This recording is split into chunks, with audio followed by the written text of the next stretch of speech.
देखो वर्ग हम लोग पढ़ चुके हैं, पूर्ण वर्ग संख्या हम लोग पढ़ चुके हैं। हम लोग पढ़ने जा रहे हैं वर्गमूल। हम लोग क्या पढ़ने जा रहे हैं? वर्गमूल। देखो वर्गमूल क्या होता है, ध्यान देखो समझो। वर्गमूल क्या होता है? मान लेते हैं कि 25 एक पूर्ण वर्ग संख्या। क्या है? 25 एक पूर्ण वर्ग संख्या है। बस में रहा है। तो 25 का अगर हम लोग ये देखो, इसको बोलते हैं, इसको हम लोग क्या बोलते हैं? Under root. इंग्लिश में तो क्या बोलते हैं? Under root. हिंदी में इसका वर्गमूल निकालने कहते हैं। बस में रहा है। इसका वर्गमूल अगर निकालें, क्या निकालेंगे? 25 का अगर वर्गमूल निकालेंगे तो कौन सा नंबर मिलेगा? कौन सा नंबर मिलेगा?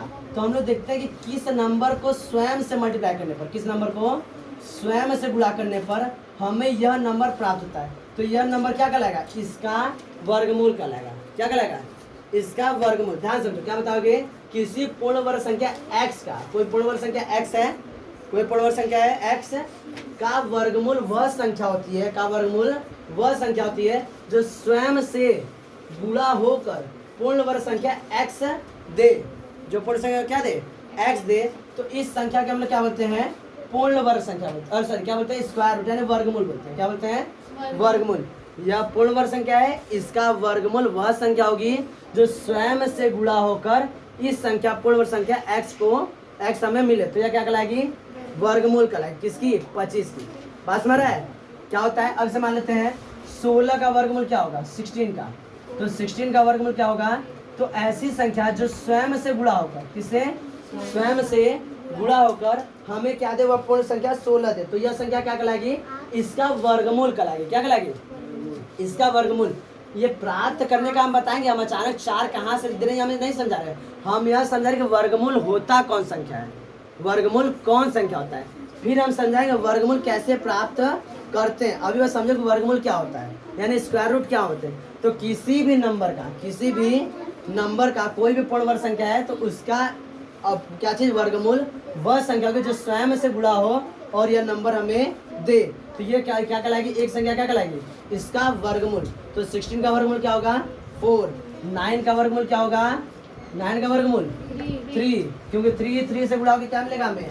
9। पास में रहा है। तो किसी भी पूर्ण वर्ग संख्या का वर्गमूल वह संख्या होती है जो स्वयं से गुणा होकर यह पूर्ण वर्ग संख्या हमें दे दे। तो वह संख्या कहलाएगी इसकी वर्गमूल कहलाएगी। क्या कहलाएगी? इसकी वर्गमूल। पास में रहा है? वर्गमूल क्या होता है? अब देखो ध्यान से। अच्छा ये बताओ, हमें पता है कि 25 कब आएगा?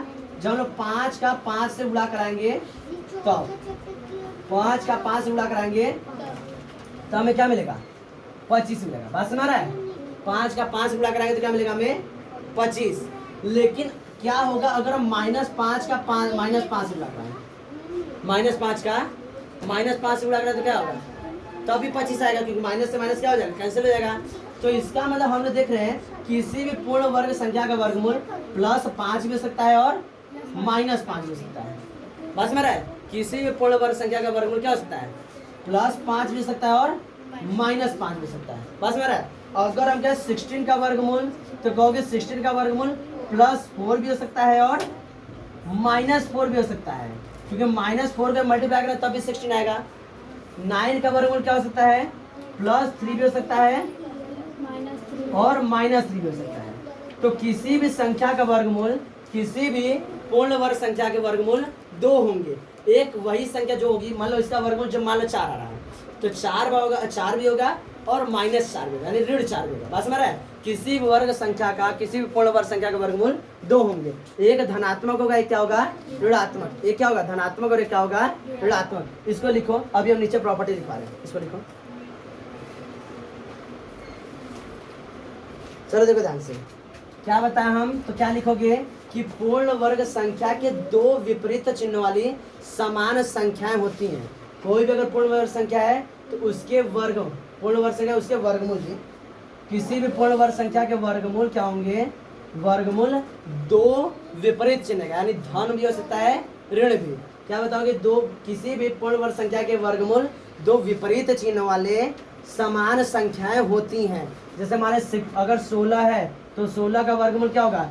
4 भी होगा और -4 भी होगा। 4 भी होगा और -4 भी होगा, यानी 2 विपरीत चिन्ह है वाला समान संख्या ही होता है। किसी भी पूर्ण वर्ग संख्या का वर्गमूल, किसी भी पूर्ण वर्ग संख्या का वर्गमूल 2 विपरीत चिन्ह वाली समान संख्याएं होती हैं। बात समझ रहा है। अब सबसे बड़ा डाउट कि इसका वर्गमूल कैसे ज्ञात करें, तो वर्गमूल ज्ञात करने की विधि, तो वर्गमूल ज्ञात करने की दो विधि है, एक गुणनखंड विधि है और एक क्या है, भाग विधि। पहले हम लोग गुणनखंड विधि के बारे में पढ़ेंगे। बात समझ रहा है। वर्गमूल ज्ञात करने की कितनी विधि है, दो है, एक गुणनखंड विधि और एक भाग विधि। बात समझ रहा है। सबसे पहले क्या समझेंगे, गुणनखंड विधि से। एक है जो लॉन्ग टर्म मतलब बहुत लंबा घटाने वाली विधि है, जो बताए हैं कि 25 के वर्गमूल क्या होगा, तो 25 में से विषम संख्याओं को लगातार घटाते जाओगे तो जितनी बार घटाओगे वही निकलेगा, तो वो लगा है। हम लोग ये सीखेंगे जो आसान है, यह सीखेंगे जो आसान है, थोड़ा सा मतलब छोटा है, तो उसे यह लिख लो कि वर्गमूल ज्ञात करने की विधियां कितनी है, तो दो, एक गुणनखंड विधि और एक क्या है, भाग विधि। आ जाओ बेटा। देखो हमारा जो वर्गमूल निकालने की जो विधि है ना, एक हम देख लेते जो पहले सरल विधि है कि मतलब हम लोग देखो जोड़ घटाना गुणा भाग तो सबको आता है, जोड़ घटाना तो आता है, हम लोग कैसे घटाना करके किसी भी संख्या का वर्गमूल कैसे ज्ञात कर सकते हैं, यानी घटा किसी संख्या का वर्गमूल कैसे ज्ञात करें। तो ध्यान देना घटा का वर्गमूल कैसे निकालेंगे। तो मान लेते हैं हमारे पास एक पूर्ण वर्ग संख्या मिल गया है 16, क्या मिल गया है 16। अब 16 का हमें क्या निकालना है कि 16 का वर्गमूल क्या होगा, 16 का वर्गमूल क्या होता है। देखो दिमाग में बैठाओगे तब नहीं, इमेजिन करोगे तब समझ आएगा कि वर्गमूल क्या होता है। कि वर्गमूल हम वह संख्या ज्ञात कर रहे हैं जिसको उसी संख्या से गुणा करेंगे तो हमें 16 मिलेगा।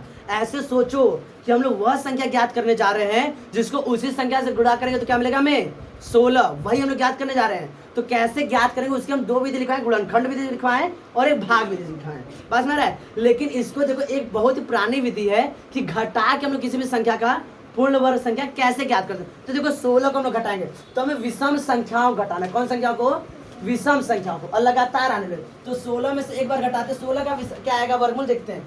तो 16 में से एक बार घटाते हम लोग क्या 1, कितना आएगा बोलो 15। बच्चा एक के बाद कौन सा आता है विषम संख्या, कहोगे 3 घटा तो कितना आएगा 12। अब 3 के बाद विषम संख्या कौन सा आता है, तो कहोगे 5 घटा कितना आएगा 7। अब 5 बाद कौन सा विषम संख्या आता है 7। आंसर आ गया कितना 0। यह हमें तब तक करना है जब तक कि आंसर 0 ना आ जाए, जब तक कि आंसर 0 ना। अब उसके बाद तुम्हें करना कि देखना है तुमने कितनी बार घटाया, तो कितनी बार घटाया 1 2 3 और 4, यानी इसका वर्गमूल क्या जो होगा वो होगा 4। क्या होगा वर्गमूल, क्या होगा 4। बात सुना रहा है। और हम क्या बताएं, किसी भी पूर्ण वर्ग संख्या का वर्गमूल दो विपरीत चिन्हों वाली समान संख्या होती है, यानी इसका वर्गमूल 4 भी होगा और इसका वर्गमूल -4 भी होगा। बात समझ में आया, बात समझ में आ रहा है। किसी भी पूर्ण वर्ग संख्या का वर्गमूल दो विपरीत चिन्ह वाली समान संख्याएं होती हैं। यह तो पुराना मेथड रहा। यह कौन सा मेथड रहा, पुराना मेथड। हम लोग देखो गुणनखंड विधि द्वारा निकालने जा रहे हैं। ये हम बता दें कि मान लो अगर एग्जाम में आता है तो हम लोग कर लो, किसी को दिक्कत इसमें, हाँ। और देखो मैं निकालने जा रहे हैं तो हम लोग कैसे गुणनखंड विधि द्वारा निकालेंगे। तो 16 का हमें क्या निकालना पड़ेगा, फैक्टराइजेशन करना है, गुणनखंड करना होगा।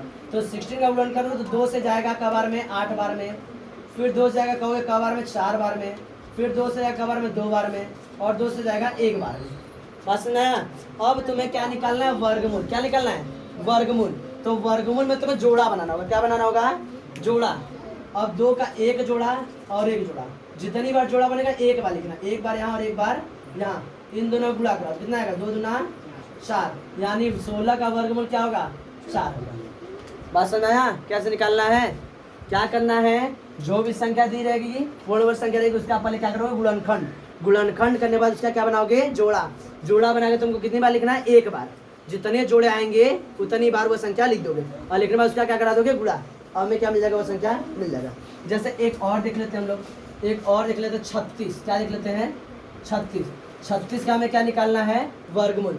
सबसे पहले 2 से जाएगा कहोगे हाँ क बार में 18 बार में, सही है। और फिर ये 2 से जाएगा क बार में 9 बार में, और किससे जाएगा 3 से क बार में 3 बार में, ठीक है। हम क्या बोले इसका क्या बनाना है जोड़ा। तो इसका जोड़ा बनाओगे 1, इसका जोड़ा बनाओगे 1, इसको कब लिखना 1 बार, इसको कब लिखना 1 बार, दोनों का गुणा करा तो आंसर कितना आएगा 6। आंसर कितना आ जाएगा 6, यानी 36 का वर्गमूल क्या हो जाएगा 36 का वर्गमूल 6। बात समझ रहा है। यह है कौन सी विधि गुणनखंड विधि। कौन सी विधि है गुणनखंड विधि। चलो एक हमें करके दिखाते, 144 का हमें करके दिखाते फटाफट एकदम। 144 का हमें वर्गमूल पता करके दिखाओ फटाफट करो तो इसको।